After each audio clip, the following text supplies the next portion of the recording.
बाबा के कीर्ति बा।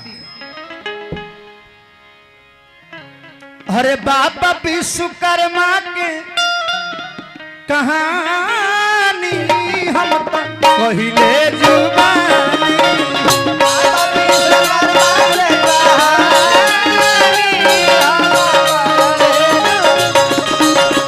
बाबा विश्वकर्मा के कहानी रे हम तो पहिले जुबानी। बाबा विश्वकर्मा के कहानी रे हम तो पहिले पहिले जुबानी हम पहिले जुबानी। हम पहिले जुबानी अरे पहिले जुबानी। बाबा विश्वकर्मा के कहानी रे हम तो पहिले जुबानी। बाबा विश्वकर्मा के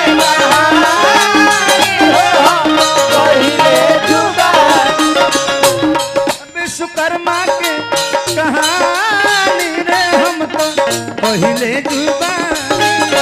बाबा विश्वकर्मा के कहानी रे हम तो पहिले जुबानी। श्री मुंद्रिका शर्मा जी भगवान विश्वकर्मा जी के भजन पर 101 रुपए का धनराशि प्रदान करनी हार्दिक अभिनंदन करब। क्या बात है देखी धरती पर ओइले भइले भारी उपकारी। धरती पर ओइले भइले भारी उपकारी। बाबा के पूजे ना सब नर नारी। बाबा के पूजे ना सब नर नारी। धरती पर ओइले भइले धरती पर ओइले भइले धरती पर ओइले भइले भारी उपकारी। एही से पूजेला सब नर नारी। वेदवा पुराण में बखानी रे हम तो पहिले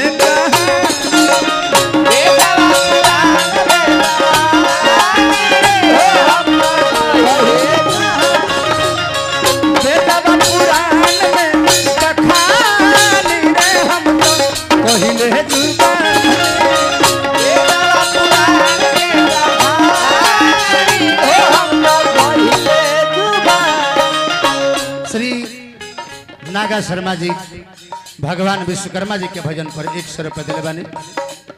जैसे भगवान राम भगवान विष्णु केहू के बेटा ना है, बाकी जब वहाँ के मन करेला तो केहू के बेटा बन के कबो कौशल्या जी के कबो यशोदा जी के बेटा बन के आ जाइले।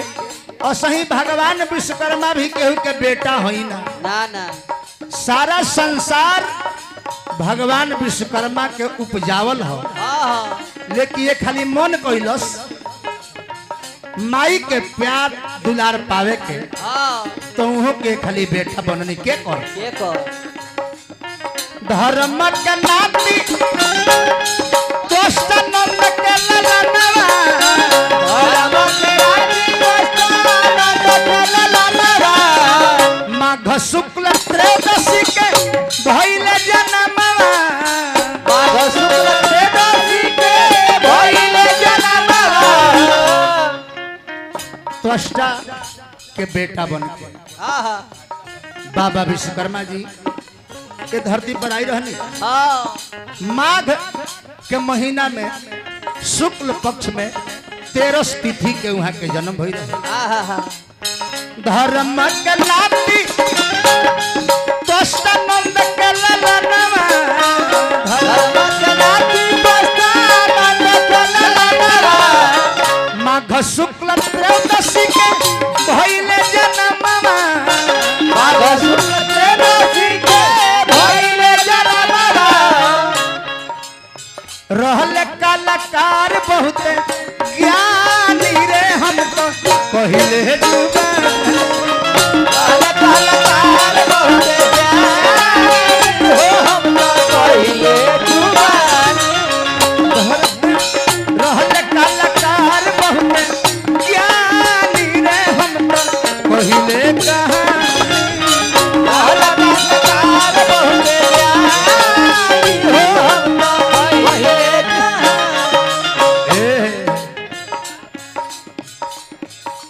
कलाकार कलाकार विद्वान या अज्ञानी हाजी रहले तो का कइले का धरती बनावले बनावले गगनवा धरती बनावले गगनवा धरती पताल आसमान बाबा के रचना है पहले हो धरती बनावले बनावले गगनवा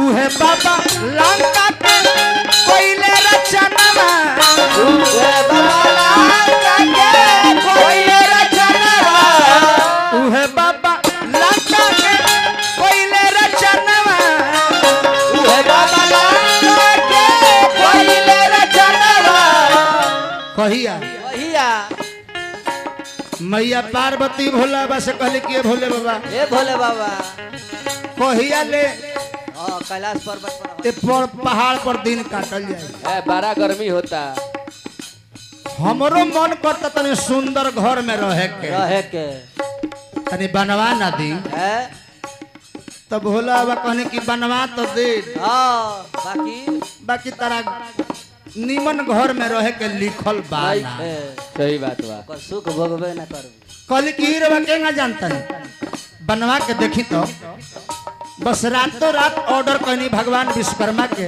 हां सोना का महल बना देनी बाबा एक रात में सोना का महल और घरवा के पूजा करावे खातिर हां भोला बाबा रावण के बुला देनी हां अब पूजा करौले घर भोज हां अब बाबा पूछने किए बाबा ए रावण महाराज दक्षिणा में का मांगता रहो तो देखी ना लालची आदमी के कहता कि बाबा दक्षिणा में है घरवे हमरा के दे दी हां अरे ब्राह्मण जात थोड़ा दक्षिणा में घरवे दे दी बस भगवान दे देनी कहनी कि देखलू नु हां कहनी हनु की तरह घर में रहे के नहीं खाली खल अब तो मैया पार्वती कहली कि जा या इतना श्रद्धा से घर बनौनी है हां इतना बढ़िया से रंग ई पेंट तू घर हो मांग ले लो हां तो जा या श्राप देता नहीं हां पूरा खानदान सहित हां